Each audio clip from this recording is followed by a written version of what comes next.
ஐயா வாங்க, அம்மா வாங்க. குழந்தையை குளிப்பாட்டும் நவீன கருவி. இந்தாங்க புடிங்க, இந்தாங்க புடிங்க, இந்தாங்க புடிங்க, இந்தாங்க புடிங்க. ஓ, நிறுத்து. இது என்ன பெரிய பித்தலாட்டமாக இருக்குது? காலங்காலமாக எங்கள் ஆயா காலில் போட்டு குழந்தைங்கள குளிக்க வச்சுட்டு இருக்காங்க. இது என்னமோ நவீன கருவி. ஆமாங்க, கருவி. ஹலோ மிஸ்டர், இது முதல்ல கொஞ்சம் படிங்க.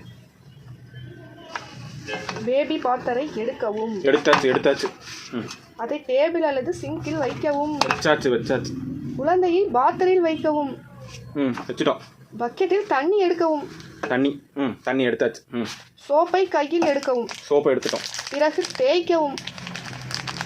அழுக்கு போகவில்லை என்றால் கரு என்று தேய்க்கவும். டவல் எடுத்து துடைக்கவும். டவல் எடுத்து தொடச்சிட்டோம். இந்த ப்ராடக்ட் பார்த்தீங்கன்னா நான் பர்சனலாகவும் யூஸ் பண்ணியிருக்கேன். இது என் ஒய்ஃப்க்கு வாங்கி தந்தேன். எங்கள் அம்மாவுக்கு குளிக்க வைக்க தெரியாது, நானும் வேலைக்கு போயிடுவேன். இவங்க என் ஒய்ஃபுக்கு சிசேரியன் ஆச்சு. 1 வீக்கில் பார்த்தீங்கன்னா இது வந்து இந்த ப்ராடக்ட் வந்து அவங்களுக்கு வாங்கி தந்துட்டேன். அவங்க பார்த்தீங்கன்னா பாப்பா 10 மந்த்ஸ் வரைக்கும் குளிக்க வச்சாங்க. இன்னொரு ஆள் பிடிக்கணும்னு அவசியம் இல்லை, ஒரு ஆள் இருந்தால் போதும். சிங்க் மேலே இல்லை டேபிள் மேலே எதில் வேணாலும் வச்சு குளிப்பாங்க. இந்த வீடியோ உங்களுக்கு பிடிச்சிருந்துச்சுன்னா மறக்காமல் சர்ப்ரைஸ் பண்ணுங்கள், பின்ன லைக் பண்ணுங்கள். புடிங்க.